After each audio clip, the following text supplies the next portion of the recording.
Are we in for even worse power cuts? The government denied Eskom pollution exemptions for some of its coal-powered plants and is now appealing a move that may see it losing capacity to produce some 16,000 megawatts for the grid. But the National Air Quality Officer insists Eskom has done very little to stick to air pollution rules for more than a decade. So where does that leave you and I? We're hoping that sustainable energy expert Professor Sampson Mamphweli can tell us. He joins us live now. Sampson, thank you so much for your time. The Air Quality Officer saying Eskom have made minimal efforts to comply.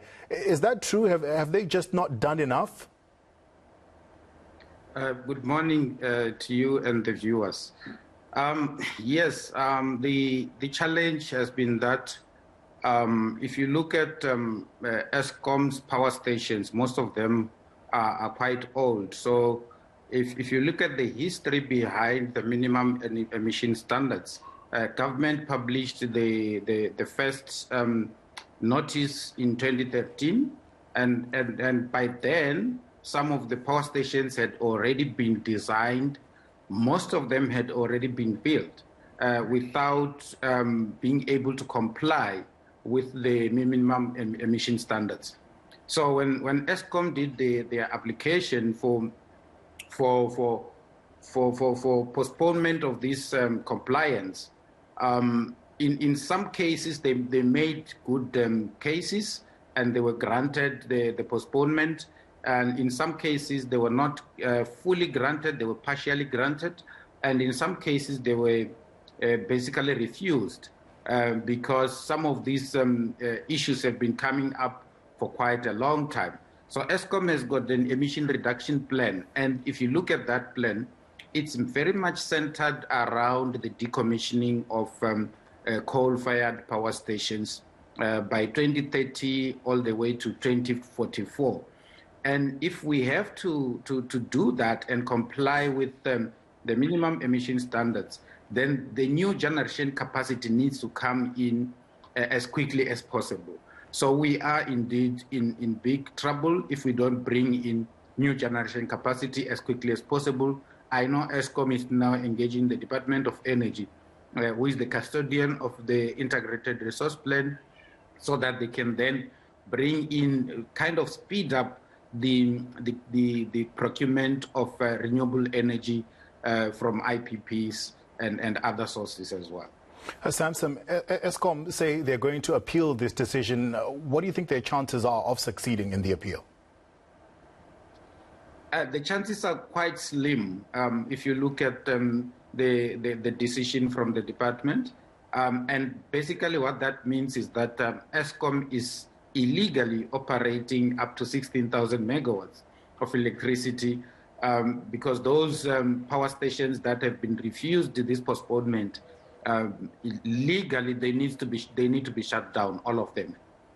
So we are in that kind of a quagmire where we don't really know what will happen going forward. Hopefully the department will reconsider and grant them some form of relief.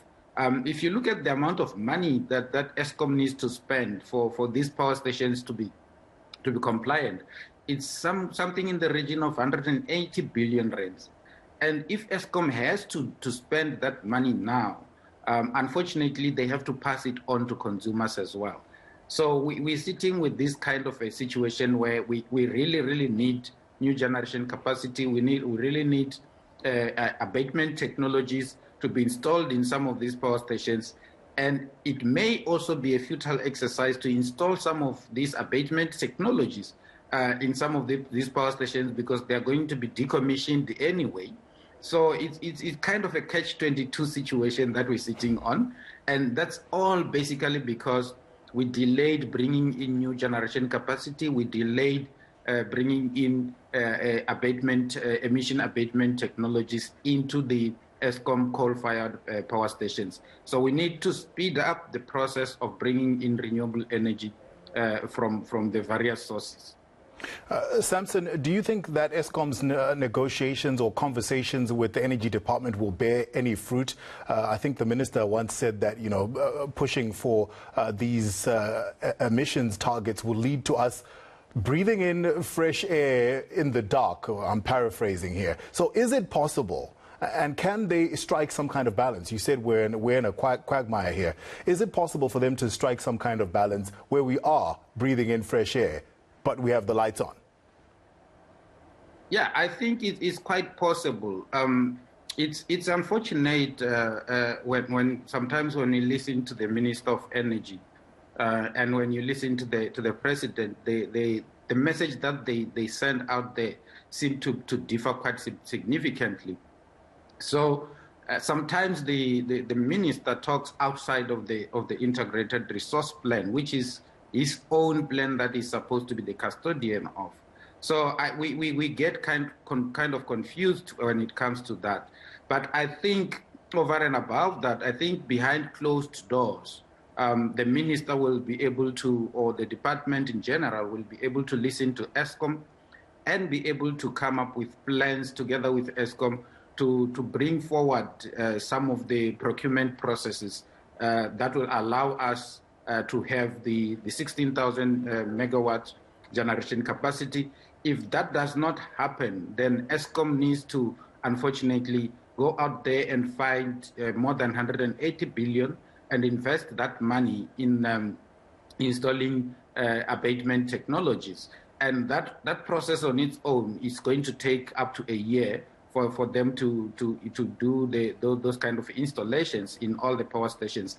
And in my view, that will be kind of a wasteful expenditure, because you can't spend 180 billion rands on systems that you are going to decommission in the next few years anyway. It doesn't make economic sense.